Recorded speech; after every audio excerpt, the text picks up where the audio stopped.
Maayong buntag sa tanan. Again, maayong buntag sa tanan. Maayong buntag. So, kamusta po kayong lahat? Kamusta po ang buong linggo ninyo? Today is another day po. Ngayon po ay bagong araw para po tayo ay mas may matutunan pa galing sa Panginoon. Another day to learn from the Lord, to be comforted, to be corrected, to be guided by listening to His Word. Let us pray. Panginoong Jesus, maraming salamat po sa araw na ito na ibinigay niyo sa aming lahat. Salamat, Panginoon, sa inyong sustaining grace for the whole week. Hindi ko po alam ang pinagdaanan ng bawat isa sa amin sa kanya-kanyang tahanan, trabaho, sa pamilya, sa ministry. But we thank you, Lord, because we are all here to praise you and to listen to your word. Buksan niyo po ang aming mga puso at ang aming mga diwa at tulungan niyo po kami, Panginoon, na i-apply po namin kung ano ang matututunan namin ngayong umaga sa aming personal na buhay. Salamat po, Panginoon. In Jesus' name, Amen. Again, maayong buntag sa tanan. So sa mga nanay at mga tatay po dito, especially sa mga lumaking may kasamang kapatid sa bahay, alam ko po makaka-relate kayo na sa magkakapatid, hindi po maiiwasan na nag-aaway kayo, especially kapag kayo po ay mga bata pa. So sa family po namin, kami po ay 4 na magkakapatid. Ako po ang eldest, ako po ang panganay. So ang edad ko po ngayon ay 29. Ang sunod ko po ay 28. So, 1 taon lang po yung pagitan namin. Babae rin po yon, si Jaira. So, kung ako po, Jerna, tanggalan nyo lang yung pangalan ko ng N, yun yung pangalan ng younger sister ko. And then yung pangatlo po pong kapatid is 16 years old. 13 years ang agwat sa akin. Malayo po. And then yung bunso namin, meron pa po kaming 9 years old. So, 19 po ako, nagkabunsong kapatid pa po ako. So, going back dun po sa aking sister na si Jaira, dahil 1 taon lang po yung aming agwat, kami po yung lumaki talagang magkasama, lumaking magkalaro. Pero kapag naglalaro, hindi rin maiwasan na kapag nagkapikunan ang magkapatid, ano pong nangyayari? Mag-aaway. So one time po, dahil wala ang nanay at tatay namin, ay hindi ko na maalala clearly kung anong pinag-awayan naming magkapatid. Siguro po sa channel ng TV ata yun or sa laruan. So hindi kami magkasundo, magkapatid. So ang ginawa naming dalawa, nagsabunutan kaming sabunutan po kaming magkapatid. Ako po, nakuha ko po ang katawan sa side ng father ko, sa father side, na payat po. Especially nung bata ako. Alam niyo yung mga parang malnourished na bata? Ganun po yung itsura ko nung bata ako. Ang payat-payat ko talaga. Meanwhile, ang sister ko, nakuha niya sa baliktad pala, sa mother side ako, sa kanya sa father side, medyo chubby-chubby siya. So, mas malakas po yung aking kapatid. So, sabunutan kaming ganyan. Dahil mas malakas siya, pag magsasabunutan kami, kailangan po, lalayo ako, tas hawak ko lang yung buhok niya, tas siya din sa akin. Siguro sa inyo, ibang isuntukan din siguro sa ibang magkakapatid, sa mga nakaka-relate po. So, nagkasubunutan kaming ganyan, kasi hindi kami magkasundo. Wala ang nanay at tatay ko, akala ko okay lang kami mag-away. Bigla pong dumating ang tito ko. Magsasaoli ng kaldero. So, magkasabunutan kaming ganyan. Ang tito ko nasa pintuan, dala-dala yung kaldero. Pagtingin namin sa tito ko, bigla kaming parang walang nangyari. Sabi ko, ay, Tito JR, good afternoon. Ano yung Tito JR? Tapos sinabi niya na ibabalik niya yung kaldero. So, di nagbati na kami, nag-usap kami, hala Jaira, baka isumbong tayo kay mama, saka kay daddy, lagot tayo nito. Sana hindi tayo isumbong. So, di nagbati na kaming dalawa. Pag uwi ng nanay at tatay ko, ang tito ko nagsumbong pala. So, alam niyo na, ang disiplina sa mga batang 90s, batang 80s, pag uwi ng nanay at tatay ko, yung nanay ko, binugbog niya talaga kaming magkapatid. Tapos habang binubugbog niya kami, sabi niya, kayong magkapatid, di ba sinabi ko sa inyo paulit-ulit, dapat kayo magkakampi, dapat kayo magkasundo, dapat hindi kayo nagsasakitan, hindi kayo magkalaban, dapat pinagtatanggol niyo ang isa't isa, dapat nagmamahalan kayo at ang dami ng sinabi ng nanay ko. Ano po ang last na linya ng nanay ko? Kagaya rin ng sinasabi ng mga nanay dito, paano na lang kayo kapag namatay ako? So yun po ang sinasabi ng nanay ko. Ang gusto po ng nanay ko sa amin, dahil kaming ay magkapatid, iisang pamilya, dapat parehas po kami ng pag-iisip in terms ng pagpapahalaga po namin sa isa't isa. Hindi magsakitan, instead, dapat kami po ang magkasundo at kami po ay nagmamahalan. And alam niyo po ba, that is also the same principle na itinuturo po ni Paul sa Philippian Church. Yun po ang binasa natin na scripture kanina. So ito pong focus natin for this morning, the book of Philippians. Ito po ay sinulat ni Paul habang siya po ay nakakulong. At ito pong simbahan na ito, so kagaya po natin dito sa ECAC, ito naman po ang simbahan na ito, ang lugar po sa kanila is yung Filipos. Yun po, Filipos. At si Paul, habang siya po ay nakakulong, nagpadala po siya ng letter sa church na yon. Ano po ang laman ng letter niya? Dahil ito pong church na to, napaka malapit po sa puso ni Apostol Pablo dahil siya po ang ginamit ng Panginoon para ito po ay masimulan during his second missionary journey. So si Paul po nagpadala ng letter sa simbahan na ito para po magpasalamat sa kanila. Sabi ni Paul sa Philippian Church, mga kapatid, maraming salamat sa financial at moral support ninyo habang ako ay nakakulong. Parang easy lang po, praise the Lord. Very supportive sa ministry. Ganon din po ang Philippian Church. At sinabi po ni Paul sa kanila na ine-encourage sila ni Paul na mga kapatid, magpatuloy lang kayo na maging masayahin. At ine-encourage sila ni Paul, even if si Paul, ano pong nabanggit ko kanina, isinulat niya yon habang siya po ay nakakulong. Even if siya mismo ay nasa situation na napakahirap. Siya po ay nakulong dahil sa pagpapalaganap ng gospel, ng salita ng Panginoon. Now in chapter 1, ang binasa po natin kanina ay chapter 2 ng Philippians. Si Paul po ay nag-share ng mga pinagdadaanan niya while he was in prison. Na despite daw po sa kanyang pinagdadaan ng situation, maraming Christians po ang naging confident at mas lumakas pa ang loob na mag-share ng salita ng Panginoon. Wala silang takot nung nalaman nila na nakulong si Paul. Di ba kung iba po yan, ay hindi na lang ako mag-share ng word ni Lord kasi baka magaya ako, makulong din ako. Pero during his time, ang mga Christians, nung nalaman pa nila na si Paul ay nakakulong, mas lumakas pa po ang loob nila. Kaya sobrang saya po ng puso ni Paul.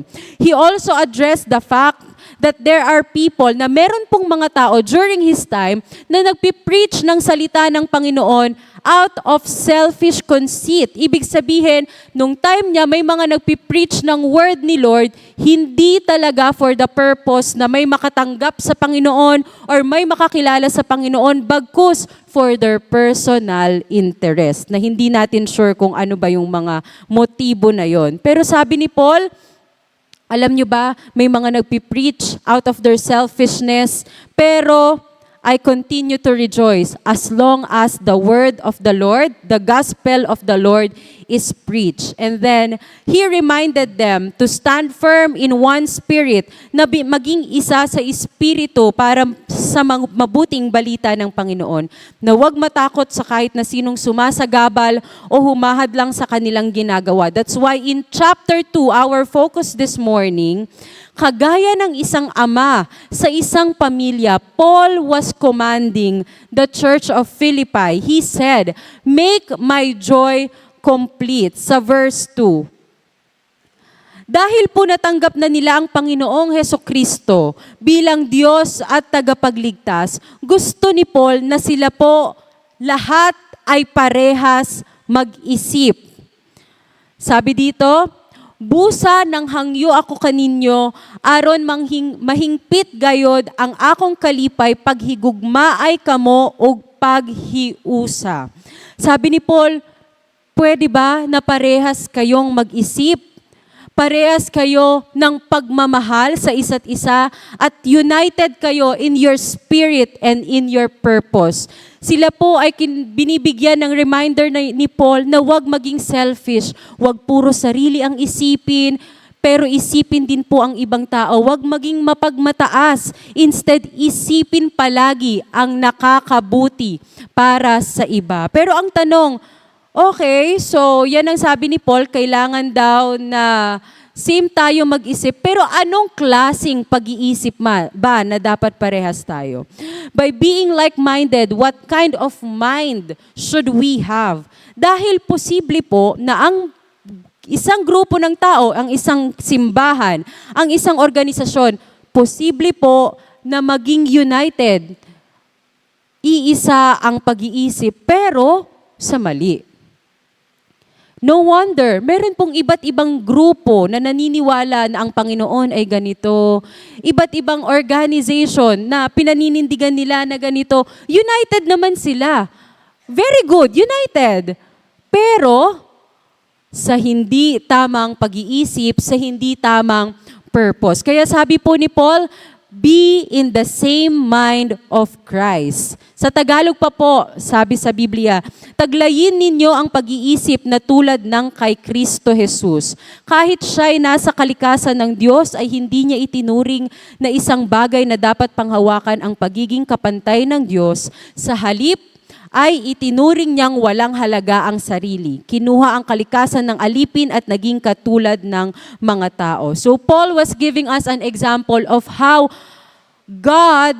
Jesus exemplified humility. Ulitin ko po sabi ni Paul, mga kapatid, dapat iisa kayo mag-isip. Pero ang tanong, wait lang Paul, anong klaseng pag-iisip ba? Anong sinagot niya sa verse 5? Kagaya sa kung paano mag-isip ang Panginoong Jesus. Paano mag-isip ang Panginoong Jesus? Humility. Paul gave us an example of the mind of Christ. In verses 5 to 11, Paul described the humility that Christ has exemplified. Though He is God, ang Panginoong Jesus, siya po ay Diyos. He emptied Himself. Ibig sabihin po, He has all the power, lahat ng kapangyarihan, lahat ng majesty, lahat ng power, lahat ng choice, para wag mahirapan at wag ipako sa krus. Pero dahil po, ang Panginoon, in-embrace niya po ang pagiging Son of God and that kind of humility for the sake of our salvation, para po tayo ay iligtas sa kabayaran ng ating kasalanan. He took the form of a servant. Just like us, Jesus experienced the hardship of life. Pain, suffering, both physical, mental, and emotional. He experienced death, all that a human will go through except sinning, of course. Kaya nga po sometimes, iniisip po natin kapag dumadaan po tayo sa mabigat na pagsubok, nasasabi po natin na, wala namang nakakaintindi sa akin. Ako lang nakakaalam ng sitwasyon ko. Pero ang reality, Jesus Christ, naiintindihan ka po ng ating Panginoong Hesukristo dahil siya po mismo ay dumaan sa mga bagay na yan. And still, despite the power, the majesty, He was obedient to the Father, dying on the cross for our sins. Yun po ang mind ng ating Panginoon. And that is the best example of humility. And Paul was using that example to remind the Philippian church, ang mga taga-Filipos, kung anong klase bang pagpapakumbaba, anong klaseng humility ang dapat po nilang sundan at gayahin, so that bilang isang Philippian church, bilang isang simbahan, sila po ay maging isa. Sa Bisaya pa, mapaghiusa. Tama ba? Mapaghiusa. In short, Paul is teaching Philippian church believers that they should have the same mindset as Christ. Though He was God, Jesus humbled Himself, became a servant, and He died on the cross. His example shows that church unity comes through humility. And that humility includes selfishness and service to others. Now, bilang isang simbahan po, bilang isang simbahan dito, isang pamilya dito sa Ebenezer Community Alliance Church, ano po ang tinuturo sa atin ng Panginoon this morning?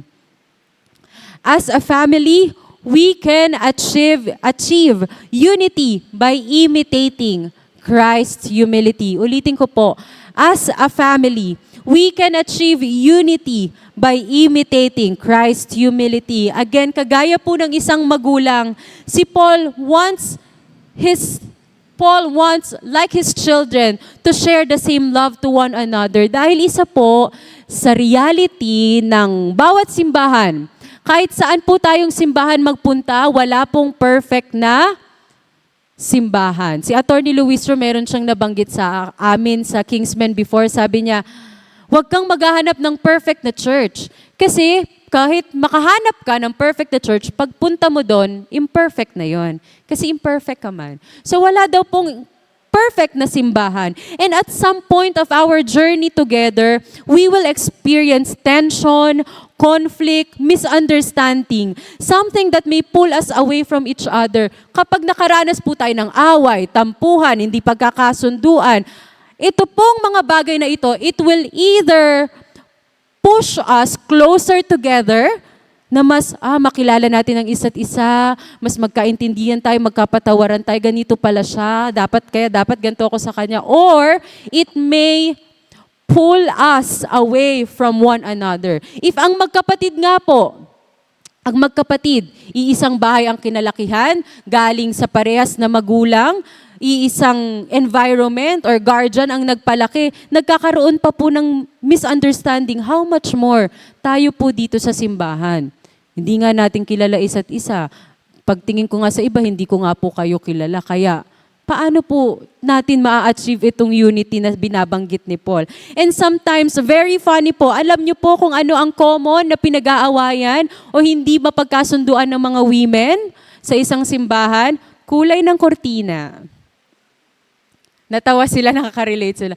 Bakit naman ginawang yellow ni sister? Bakit naman sana blue man lang para nature? O kaya green? O bakit naman pinagsama niya yung orange at green? Ano ba? Kurtina. Magkakatampuhan, hindi magsisimba the following Sunday. Sa church po namin sa Pagadian, isa po, grabe po ang prayer namin bago magbotohan.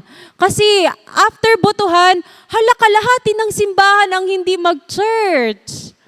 Iba-iba ng prinsipyo, iba-iba ng binoto, kanya-kanya ng pag-iisip. Bakit 100 pa tayo nung nakaraan? Bakit 35 na lang tayo ngayon? Kasi kung sino yung nanalo, yun na lang yung matitirang magsimba. Kanya-kanyang di ko maintindihan din. So, ibig ko pong sabihin, kung ang magkapatid na magkadugo nag-aaway, how much more tayo dito sa simbahan? Na iba-iba po tayo ng kinalakihan, iba-iba po tayo ng favorite colors, iba-iba po tayo ng politician na sinusuportahan, iba-iba po tayo ng background.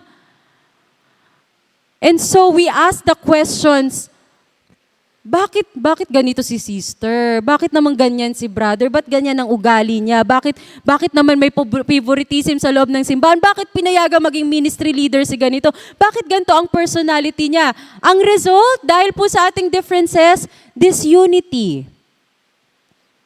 And posible po na magkakasama tayo dito physically, pero by heart, by purpose, kanya-kanya po tayo. Yun po ang reality ng simbahan. At wag po tayong mag-alala dahil kahit sa ang simbahan, ganun din po. We are all facing that reality. Iba-iba tayo ng background, ng experiences, ng lugar kung saan po tayo lumaki, ng pamilyang pinanggalingan, but you know, we are considered as one body because we are part of God's family. Therefore, we are one family. And there are things that we are free to have different views over non-essential things in the church. So, meron pong mga bagay na pwede naman po huminga tayo ng malalim at respetuhin ang bawat isa at hindi po natin kailangan mag-away-away. Example po, church liturgy. Our preferences over sa pananamit, sa pagkain, sa music. Meron pong ibang simbahan, ang culture po nila, example sa Western na places, mga Western countries, ang preferences nila, they don't really mind if, example, medyo mas mataas kaysa sa tuhod mo yung dress mo. Pero dito sa atin, sa Alliance, medyo, especially sa Mindanao, I would say, medyo pa, ay, bakit na makamundo si sister? Bakit naman umikli masyado ang dress niya? Pero sa Manila, hindi ganun ka-conservative. So ano pong ibig kong sabihin? Ito ba yung mga bagay na dapat mag-divide sa atin? There are also minor theological issues, kagaya po ng mode of baptism. Yung ibang simbahan, ibang organization, ibang grupo, ang prefer po nila sa baptism is immersion talagang ilulubog. Sa iba naman, merong pouring, yung ibubuhos lang, merong sprinkling. Meron din po sa church government, kung ano bang prefer ng simbahan ninyo, congregational ba, Presbyterian ba, Episcopal ba. Sa view po natin, sa pagbabalik ng Panginoon, meron po yan, inaaral din dito sa seminary, premillennialism, ano bang mauuna? Rapture ba, bago tribulation? So ano pong, in short, ito po ay mga minor theological issues, hindi po tayo dapat i-divide nito.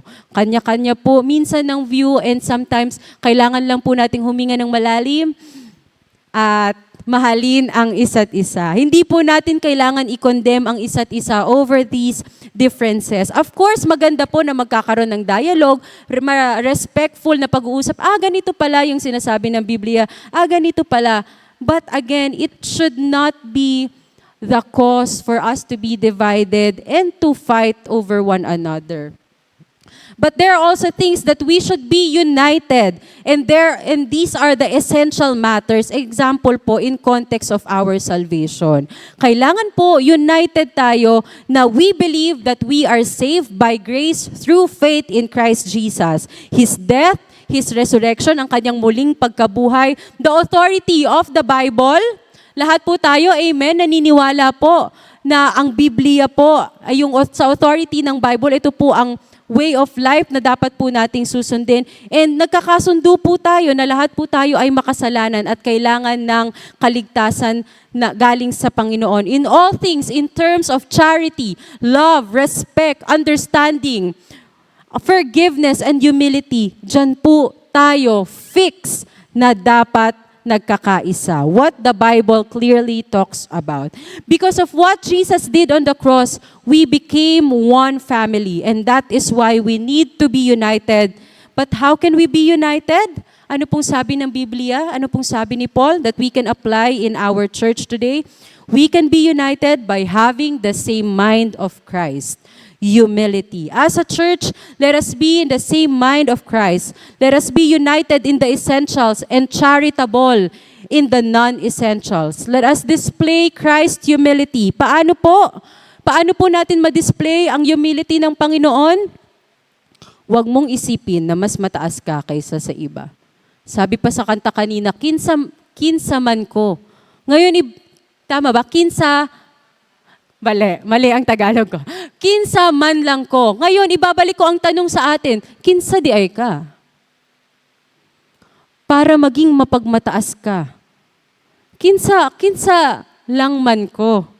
Para maging mapagmataas ako at mababa ang tingin ko sa ibang tao. Kung ang Panginoong Jesus, Diyos yun ha?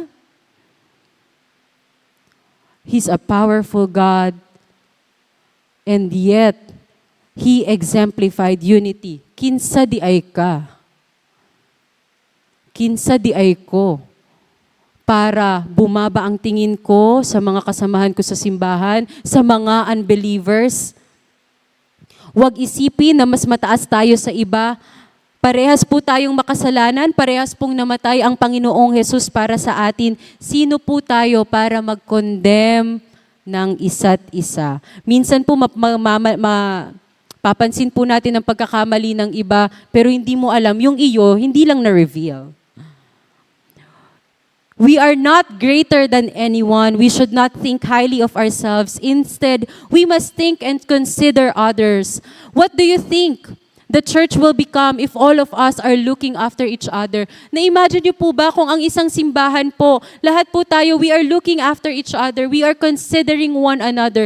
If we truly care for one another, if we practice not revolving the world around ourselves, our preferences, our pain and opinion, the world is so big. Napakalaki po ng mundo para po paikutin ito para lamang sa sarili ninyo. Sa sarili natin. Huwag po kayong mag-alala. Ako po, nagsa-struggle din po dyan. Pare-parehas lang po tayo. If we keep on fighting, if we keep on quarreling, we will miss the blessing that we must have been enjoying and receiving from the Lord. Kung hindi po tayo united, sayang naman po ang mga pagpapala ng Panginoon na ine-enjoy sana natin. Pero hindi natin ma-enjoy. Bakit? Kasi kanya-kanya po tayo. Ang gusto po ng enemy is for us to isolate. But God's will for us is to be united. Especially after the pandemic po, no? Dahil na pagkanya-kanya tayo, ang tendency po ng mga tao ngayon, especially lagana po yung mga mental health issues, anxiety, depression. Kapag may pinagdadaanan po tayong problema, ang tendency natin, ipupush tayo ng enemy na mag-isa ka na lang. Huwag kang lalabas, huwag ka muna dun sa church, okay lang naman, kayo lang naman ni Lord. Huwag ka munang magpakita sa iba. Ikaw lang mag-isa. The enemy wants us to isolate. Bakit? Mas madali ka pong atakihin kapag mag-isa ka. Amen? Mas kagaya po yung mga hayop, di ba? Talagang example, mga wolf, pack talaga yan sila, magkakasama yan sila, grupo yan sila. Kapag may isa dyan na nabukod, yun ang tendency na kinakamatay nila or dun sila ina-attack. Yun po ang gusto ng enemy sa atin. Ma-isolate po tayo. But God's will for us is to be united. And when we isolate ourselves, truth is, we start to think negatively about others. Negative na po tayong mag-isip sa iba. Until we decide na mas okay na lang pala nang mag-isa na lang ako. Unity requires difficult self-introspection. Ano pong ibig sabihin ng self-introspection, Pastora Jorna? In order for us na maging united, kailangan ikaw muna sa imuhang kaugalingon na kay self-introspection, self-respection. Teka lang, anong nangyayari sa sarili kong buhay? Kamusta nga pala ako at ang Panginoon? Bakit? Dahil kung ano po ang nangyayari sa personal mo na buhay, automatically, magre-reflect lang po yan kapag nasa loob ka na po ng isang grupo, nasa loob ka ng isang simbahan. This time, let us have our personal reflection. Kamusta po ang mga puso natin? Kung magiging totoo lang po tayo, magiging honest lang po tayo, are we the cause of unity or disunity? Kamusta po ang pagpapakumbaba po natin sa isa't isa kapag tayo po ay nagkamali? At kamusta din po ang pagpapakumbaba po natin sa isa't isa kapag tayo po ay nasa tama? Nagkamali ka o nasa tama ka, God calls us to be humble. God calls us for humility. Have we been thinking of others lately? Na-remember po ba natin ang ating mga pastor dito sa simbahan, ang ating mga senior citizens, ang mga may sakit dito sa simbahan na ito, mga members po natin sa church? Meron po kaya tayong naiisip na members, kapatid natin sa simbahan ito na alam po natin kailangan ng help? Kamusta po ang puso natin? Are we thinking too much about ourselves and less of others? Because God is calling us otherwise. Kamusta po ang puso natin? This week, let us pray to the Lord. Let us seek the Lord and ask Him, Lord, paano po ba ako magiging part ng ECAC? Hindi po kalooban na nakaupo lang po tayo dito kapag simba. Ang Panginoon po ay pinagpala po tayo ng mga talents, mga skills, resources, at yun po ay kalooban ng Panginoon na gamitin din po natin para maging pagpapala sa iba. This 2026, we are excited mga kapatid that all of us will be united in doing the ministry. Sobrang dami pong ministry ng ECAC. Sa sobrang dami po ng ministry, minsan namumroblema na lang sa pastoral team. Hala, sino sa ganito, sino sa ganyan. And baka kayo po, isa po sa inyo ang tinatawag ng Panginoon para sa mga ministries na yon. Children's ministry, jail ministry, mega ministry, sa men, sa women, sa youth. Ang dami-dami po. Marami po tayong mga kabataan na naglulong po dito ng pagmamahal ng isang nanay, ng isang tatay, ng isang ate at isang kuya. Let us be united in one love and in one purpose, mga kapatid. Again, as a family, we can achieve unity by imitating Christ's humility. Let us bow our head and let us pray. Panginoon, maraming salamat po sa reminder ninyo this morning that you have commanded us and you called us to follow your example of humility. Hindi po ito madali. We are sinful, we are limited. And we ask the power of your Holy Spirit that you would help us, O God, to follow your example. We pray, O God, that you will continue to reveal to us your calling, your will for each one of us, na hindi po kami mananatili na nakaupo lang kapag Sunday, but instead, Lord, we will commit ourselves to you so that we can continue to love you and love others, O Lord. Help us, O God. Continue to humble us even if it causes pain, discomfort, and continue to enable us to love our brethren dito po sa loob ng ECAC, to love unbelievers and to share your gospel to them. Salamat po, Panginoon, sa pagpapaalala sa amin ng inyong salita ngayong umaga. In Jesus' name we pray. Amen.